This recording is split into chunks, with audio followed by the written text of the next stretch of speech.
I'm Richard Porter. I'm Jonny Smith. And this is On the Other Side of Things, the Smith & Sniff spin-off in which we answer your questions. Hello again. Hi. Welcome to Otosot, where we answer listeners' questions. We try. Well, we try. I'm going to start with a message from a listener called Daniel, who says, I wonder if this question or similar has been asked previously, but what to you is the most awful sound you hear a car make at the hands of a bad driver? I think mine is the sound the front suspension and wheel makes when it's compressed against a curb by a driver who can't be asked to reverse park into a space. They drive in front first with far too much speed and at too sharp an angle, mount the curb, and then come back into the space, get out and leave. I heard and saw it this morning and it made me want to shout expletives at them. That's a good one. That is a very good one. Very good. There's a lot of sounds which make me wince. I do really not like it when people get into a car and sort of put it into gear before they've put the clutch down. And there's that transmission shunt with a crunch. So, yes. Especially in an older car with cold oil and they just haven't thought it through. Yeah. That one's a real teeth jammer for me. I don't like that one at all. Also, I just don't like it when people throw boots shut. I used to live with someone who really put so much weight on throwing a boot shut. I always thought the back window was going to smash in. It was so powerful. And I was like, you don't need to throw the boot shut. It really just closes. Yes. I sort of think the same with bonnets. It depends on the car, but, it's like a sort of dropping the bonnet from height. You sort of go, I don't think that's necessary. If anything, the connoisseur's way of closing a bonnet is to lower it and then just put some weight on it and click with two hands. Yeah. Click it. But it depends on the car. Yeah. And where your palms are touching on the panel. Yes. There are these details, aren't there? What did I borrow? I once borrowed a Ferrari 458, I think, and they gave me very specific instructions on how to close the front luggage compartment cover, because it's quite a thin aluminium panel. And if you sort of walloped it with a lump hammer, it's going to, in order to get it to latch closed, it's going to leave a mark. But even just pushing it in the wrong way, they said, just don't. You push it 2 palms either side of the badge. Palms. That sounds awful. Palms either side of the badge. Okay. Palms. Yeah, I don't know. I think it's the usual, Daniel, but I hadn't thought about the inept parking space entry as actually quite a good and underrated terrible sound from someone who's... I don't like the full lock driving onto a curb aggressively, because I always think the wishbone might just fall off if it's got a lot of wear. Listen to us, we sound like an absolute pair of... if they're a really bad driver, they'd carry on driving the car for another 6 months like that. They totally do. The worst ones are when, if you go into YouTube and type, I don't know, takedown... What are those stupid lockdown, takedown videos where they just do donuts and stuff at a crossroads? Okay, yeah. Takeovers, where they do them and they don't really know how to drive the car, or the car's stolen, and it's usually mid-donut and then they clip a really aggressive curb. That's the worst one. So the car's doing about 80 miles an hour on the speedo, smoking, and they just clonk a really big curb. They're the worst. Awful. I know, don't like that. Takeovers. It's just a shit idea, because you need to be able to drive in order to do those properly. I've got a question here, Rich, because that's the nature of this beast. Isn't it? I've got a question from Matt Allen. Hi, Matt. Matt says, hello, pork swords. Whenever finding a cheap... It's true. It's so nice.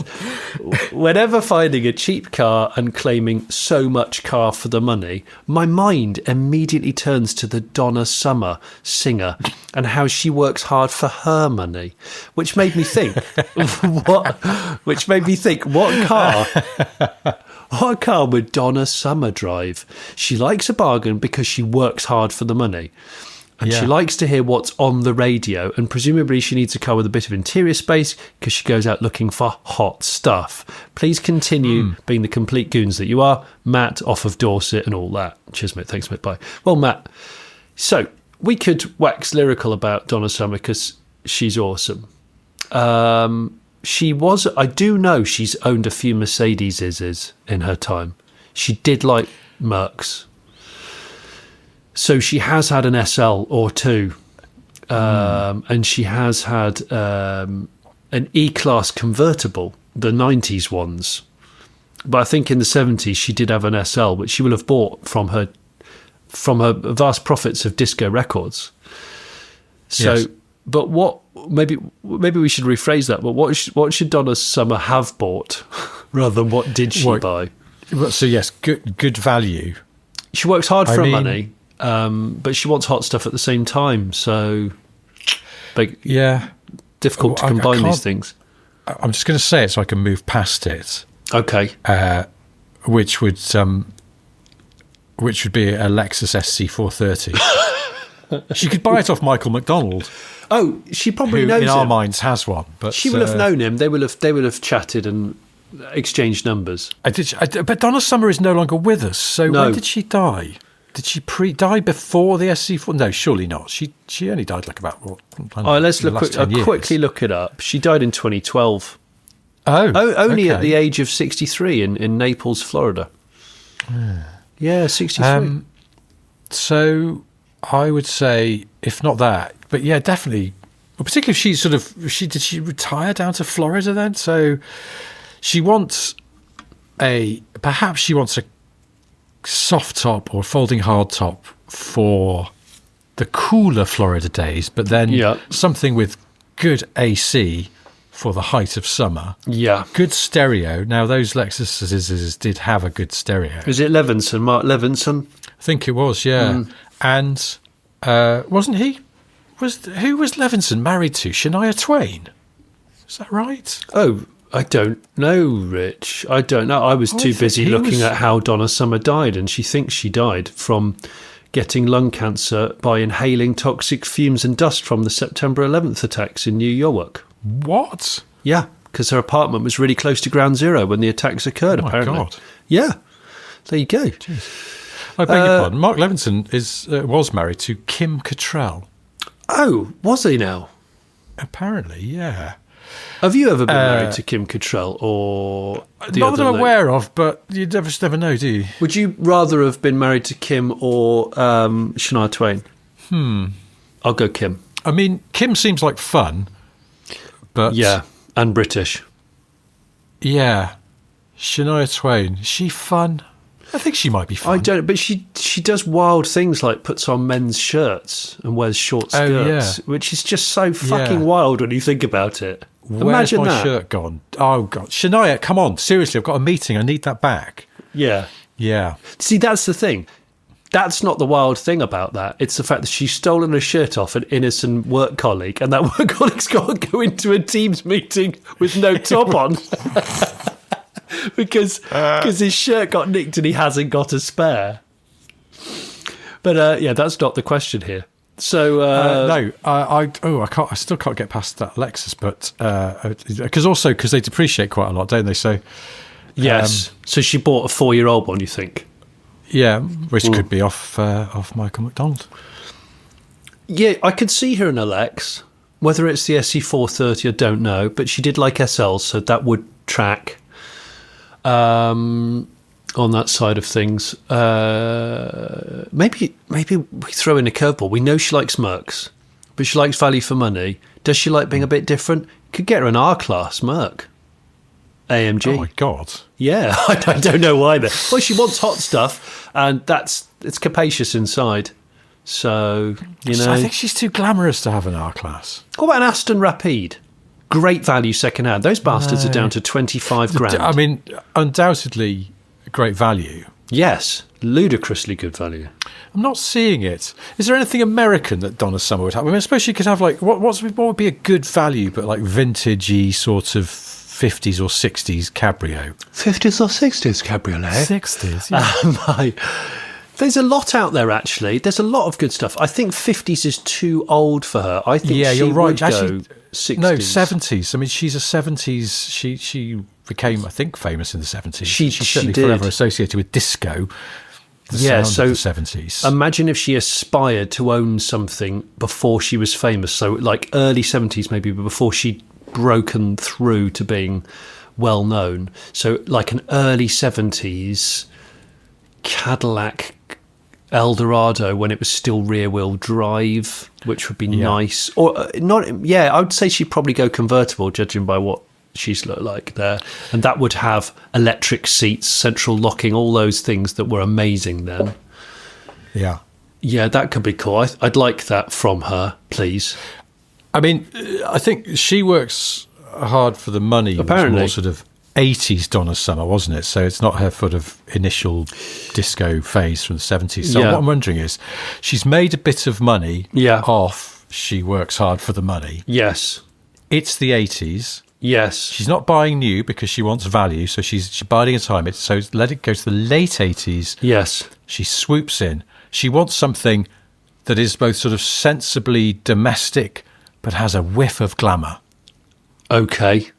And it's a cabrio. Yeah. And it's probably depreciated like crazy because nobody else wanted it. Right. What? Okay. A Chrysler Maserati TC. Oh, yes. I could see her. Hot stuff, baby. Oh, it's glamorous, but the bloody thing always breaks down and needs bits that you can't buy, and the internet's not invented yet, so you've got to mail order it somehow. That's a good shout, Rich. I was going to go for a Fox Body Mustang Celine, but I think that's probably not as cool. No, I couldn't see Donna in Celine. No, it's too shouty. But yeah. Too also, shouty. the TC had a very fiddly production process, just like disco music, so she'd like that. I think I can't better what you've just mentioned. Okay, so that answers that. Yeah, okay. Thanks. Well, should we move on to a message from a listener called Lee? Yeah. He says, after hearing your recent episode with the dentist's cars discussion, which took a surprising turn with the mention of a Lancia Delta Integrale, this jogs my memory back to 1984 when I started comprehensive school. I have to preface this story with a note saying I went to school in the northeast of England in a predominantly blue-collar area as a car-loving 12-year-old boy whose street had a splattering of everything from Mark II Capri, Ford Sierra, Cavalier and a Reliance Scimitar which only appeared once every 6 months when the owner came home from the oil rigs. Any time I saw something more luxurious, it would always attract my attention. After being at my new school for a few weeks and walking past the teachers' car park daily, there was always a selection of run-of-the-mill small hatchbacks and small family-type cars that belonged to staff. But near the main door, there was always an A-Reg Orion Gear. And in pride of place, in a solo parking space outside the main door to the school, there was always an A-Reg Rolls-Royce Silver Shadow. A car I had rarely seen apart from on TV, driven by a scattering of no longer talked about celebrities. Of course, I was impressed that the headmaster was driving such an opulent set of wheels at my lowly comprehensive school. But a few months passed by before I saw the headmaster driving the Orion Gear. After asking one of the older kids why he wasn't in the Rolls-Royce, I was told the Rolls wasn't his. And in fact, the owner of the Rolls-Royce was the elderly school gardener. What? A few years later, the gardener turned up in a newer E-Reg Rolls, while the headmaster was still driving the Orion. This will always make me chuckle. I never found out why. Maybe he won the pools, or he was old money and just loved pruning roses. Being the observers of old money motoring, what is the most unlikely driver/car combination you have both come across? Right. I mean, the converse of this, Lee, is the one that sticks in the mind. As well as I didn't see this, I was told about this by a colleague. He used to know a guy who knocked around Notting Hill in London who was incredibly posh. Like, just, sort of a very loud, well-spoken man. Yep. In Notting Hill as well. Bloody hell. Rah, rah, rah. And at one point, he drove a really knackered Ford P100 pickup. Oh, so good. That's almost So country good, isn't pursuit it? spec, isn't it? And Yeah, well, that's it. I wonder if stately he just home went- maintenance. Yeah. But it was apparently it was just very confusing. You wouldn't put car and driver together, and yet somehow this guy just made it work because he was sort of just went, there's a bloody car. Rah, rah, rah. I love that. Do you know what? The P100, just to slightly go off topic, is the only pickup that I really desire to own. And I don't know why. I do not know why. Would you like to do something naughty with it, like put a V6 in it, or V8 even? I know I would like to go EcoBoost Turbo V6, and I want the Sierra one. I don't want the Cortina one. I don't know why, but my brain is so specific. I don't really like pickups, but I really want a P100 and I really want a Sierra one. It's daft, isn't it? Anyway, is there any left? Anyway, we digress. What's the most unlikely driver-car combination you've both come across? Unlikely. So I can't reveal this too much because it's sort of secret, but I went to a exotic car dealership fairly recently and took my son, got chatting to a salesperson, and a guy turned up in an Enterprise rental van with the back doors not quite closed and loads of sellotape over it. And I say sellotape because it wasn't not gaffer. It wasn't gaffer tape. It was just it must have been 3 kilometres of sellotape. And I was like, what's going on here? That's odd.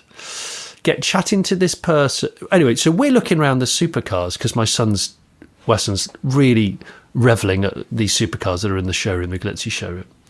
The chap comes in and he's very jolly. He's obviously known by the salespeople. And he said, had a little chit chat, shook my hand, and then went off. And it turns out, because I was like, what's going on with that guy and with the sort of like Enterprise van? Well, it turns out that this chap is a school caretaker. But in a former life must have made money from something else, but doesn't want to tell anybody about it. And apparently nobody at the school knows how wealthy he is, and he has a secret collection of supercars which he never drives. He buys them, he has them in a private garage at the end of his garden. He has the cars delivered at night, and they get put in there and they don't get used, and he's allowed into this building. I mean, if it hadn't been told to me through a guy that I know is credible, I'd think it was total bollocks. But and he says he loves being a caretaker because he just likes living a normal life and just being jolly and just, saying hi to the kids in the morning and just like doing the odd jobs around the school and then just going home and sitting quietly in his room full of supercars. And I was like, what? Wow. Yeah. But his main car that he drives isn't the Enterprise van, but it is a van. It's a transit van. Wow. There you go. And it's not a new transit van, it's a shagged one, I think. Yeah. So there we go. There's people are out there. Sort of something cool about that, even though, you'd like to see cars being driven and enjoyed, but him having that secret and nobody guessing in his day job. But out of interest, I've just found there is a 1990 Sierra P100 for sale at the moment the UK. It's only got 13,000 miles, or fewer than 13,000 miles on it, actually. It's up for almost 17 grand. 17? Yes. Bloody hell, it's got to be a museum piece. Well, it is a museum piece, but even so. Like, that's the problem, isn't it? You buy it and you go, what are you going to do with it? Look, if someone out there finds a relatively tidy one, but looks like it's done some work, so it's lightly weathered, and they happen to put an EcoBoost V6 engine conversion in it, done to a high standard, and it almost looks OEM, and then they get bored and they want to sell it for $5,000, can they please contact us? All right? Yeah, do that. So, I've got a quick letter here titled Richard's Books from a chap called Harry. Hi, Harry. He says, hi, Flutes. A question for Richard and his books. I'm interested in your books, but reading just isn't my thing and I really don't have the time. Aggressive full stop. Will your books ever be made into audiobooks? Because it seems like a natural step, seeing as the majority of your audience listen to you in audio form every week, like this podcast. Thanks, Harry, in brackets, a zillennial who gets horror flashbacks from Of Mice and of Men readings at school. Cheers, mate. Thanks, mate. Bye. Well, There you go, Richard. That's a question for you then. Your books. I don't know. Will they be audio? To the podcast, wouldn't you be sick of my voice anyway? So my book about Top Gear and On That Bombshell, there is an audio book of that read by an actor because the publisher said it's harder than it looks to read out a whole book at the right pace and everything and keep it all going with the intonation and stuff. And I was like, oh, no, come on, I'm sure I could do it. They went, no, honestly, we've got an actor book. Don't worry about it, And I did the intro and the outro of the book just because I thought it was weird that my voice wasn't at all because the book's all written in the first person, so it's very strange. But in fact, maybe that made it stranger in retrospect. But I did do the intro and I realised the publisher was right. It is actually quite tiring reading out aloud in a, with the right cadence and everything, yeah. The right cadence, and because that's when we're just talking here, it's just you're just chatting shite. But when you've got to read the words off the page and not fluff it, and keep the pace right, and that's it, emphasis and everything in the right places, it is weirdly time-consuming and exhausting. And I was actually quite glad the actor did it. But to answer Harry's question, no plans at the moment because, well, for that reason, and also. I don't know. So if I did the Roy Lanchester books, that would mean would really work if I did Roy's voice. And again, that would be really tiring because Roy's from Yorkshire. So you're having to do an extended impression. You should get a voice actor to do that one, I think. Well, that one, I'd think about it. Yeah, get someone with the right kind of Yorkshire accent to do it. Maybe that would be the way. I'd like boring card trivia, though, to be read out by you or somebody. Well, because Harry's not the first person to ask about this, and specifically about boring card trivia. And I've always thought that because boring card trivia is little short nuggets of information for the most part, that hearing it read aloud, it would sound a bit to me like someone doing the football scores. Because it would just be, Ipswich 4, West Bromwich Albion 3. It's too staccato. Yes. And I don't know whether, and I feel like because it's very short little bits of information in those books, that people who are not massively keen on reading might still get on with them just because you don't have to hold your attention for huge swathes of writing and keep abreast of a plot and all the rest of it. Is just telling you something weird about the Vauxhall Carlton and then it moves on to something else and you can put it down whenever you want. So they seemed like they weren't natural sort of audiobook stuff. So sorry, Harry, no, I don't have any plans to do any of that. Okay, fine, Rich. Well, if you ever change your mind, unless we get enough people writing in demanding it, then or if James May, your mate, suddenly says, do you know what, I'm bored, I'll do it for you, just buy me a pub dinner at the end. Yeah, I can't imagine that he would, but anyway, you never know.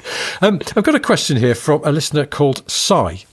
He says, a while back you discussed why some cars have construction hard hats permanently stored on their parcel shelves and proposed smutty theories related to partner swapping, which I'll avoid. In the case of my late father, who worked in civil engineering, the reason is tremendously dull, but it does lead to a more fundamental question. My dad always carried a hard hat simply because you'd be sometimes, without notice, asked to visit a construction site, and this way he always had the right kit with him. However, he carried his hat in the boot, never on the parcel shelf, and it was stored in a cardboard box. Oh, well, that's interesting, because we said not in the boot because maybe it would roll around too much, but Si's dad had thought of that. So it's stored in a cardboard box alongside an ancient tow rope, possibly used to build the pyramids, an ancient warning triangle from the origin story of plastics, and various other useful sundry items. Moreover, he would carefully trim the box to the appropriate height and studiously cut out pieces of old carpet to stick to the bottom to prevent it from cannoning around inside the boot during hard cornering in his white Mark III Cortina 1.6L and his white Mark IV Cortina 1.6L and his metallic red Mark IV Cortina 2-litre GL with vinyl roof. Dad spec. Wasn't life simpler when career progression was codified by company car trim levels? It's so true. Yeah, it's true. You gents talk about your fathers often in ways that paint a lovely picture. My question is, what idiosyncratic wonders did your dads keep in their car boots, and how? How long have you got? Go on. Because Bob spec boot arrangements were comprehensive to the point where even a large booted car had at least half the boot being used at all times. Hypermilers would be so ashamed of my dad. My dad was always a prepper in that respect, so there would always be a couple of those, he used to call them Addis skips, the coloured. Oh, yeah. Coloured little containers.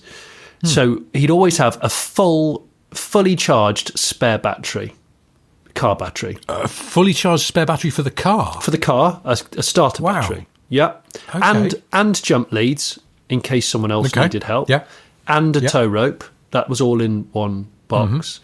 There used to be the aforementioned many, many moons ago pickaxe handle, which was used to hit the sticking solenoid of the starter motor in the Avenger, which I had taken away from me by the police.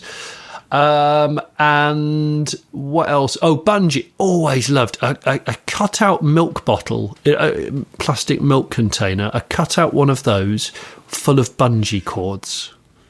Yes. And I used to marvel as a young lad at all the different colours of bungee cords, because he used to have some quite highly coloured ones. They reminded me of some surf bracelets which I had in the 80s. So he used to have that. There was at least one ring-bound map, and always might have been stolen from the previous job whilst working on motorways and bypasses, very thick waterproof coat for breakdowns and lying under a car when it breaks down, because that used to happen quite a lot to our family.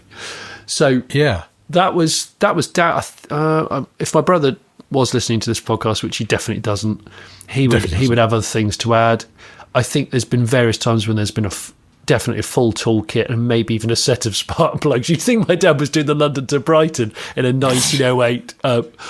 I don't know. I make up a name of a car from Didion Bouton. Yeah, that's not made up, but yes, that. Oh, I see. Okay. Yes, like a Wokersley ampersand or something. Oh, that would be good, wouldn't it? Yeah, the Boomer strum banjo or something like that. Yes. My dad, a bit preppy. The first thing my dad would do with any new car, of course, is go up to the loft, get some carpet from the many, many bits of old or off-cut carpet up there, and precisely cut a template to the shape of the boot of the car. So good. So carpeting good. the boot with house carpet, often quite violently patterned because it was the 80s, 90s. So that's your sort of baseline. Yeah. But then, I'd say jump leads, a rug, of course, tartan. Yeah. With fringy, frondy bits on the edge of it. Yeah. For many years, the same rug, red. I think a sort of a box of maybe some spark plugs. That's good. Some rudimentary tools. And then that would be, of course, there'd be another rug across the back seat cushion to protect it from my brother and me dropping things on it or our mucky fingers. Oh yeah, we always had a tartan Carpet. rug, which I've still got. The one from our when we were kids. And carpet cut again precisely for the rear footwells from house carpet was a fixture certainly in his Solaras. And then I think that's about it really. I don't remember any other sort of really odd stuff in the boot, but maybe a rope, quite possibly a rope. It feels like it's a generational thing, isn't it? The prepared man just has these things to hand. My dad's so good at rope knots, and I've got rope tying envy, and I even did that with Cub Scouts, but I can't quite do all the knots required these days. My dad just effortlessly knows the knots. He's a knot knower. That's the thing, I always think this. I can do one type of knot, and it's the reef knot. It's the reef, yeah. And obviously a shoelace bow. But that's, it's like, I wish I knew more knots. Maybe we should go on a knot take some time to learn. Yeah, we do that for summer holidays. Well, there's something to look forward to. I don't. Well, if anyone else has got unusual / strange / brilliant things that your dad, or if you had a mum who had a particular sort of car boot roster of stuff, write in hello@smithandsniff.com. We always like receiving your messages, but we'll do this all again next Friday, answering some more questions. Again, if you've got a question, mark the subject line of your email Otosot. It helps us to find them, and we're back with a regular show on Monday. Until then, goodbye. Bye, guys.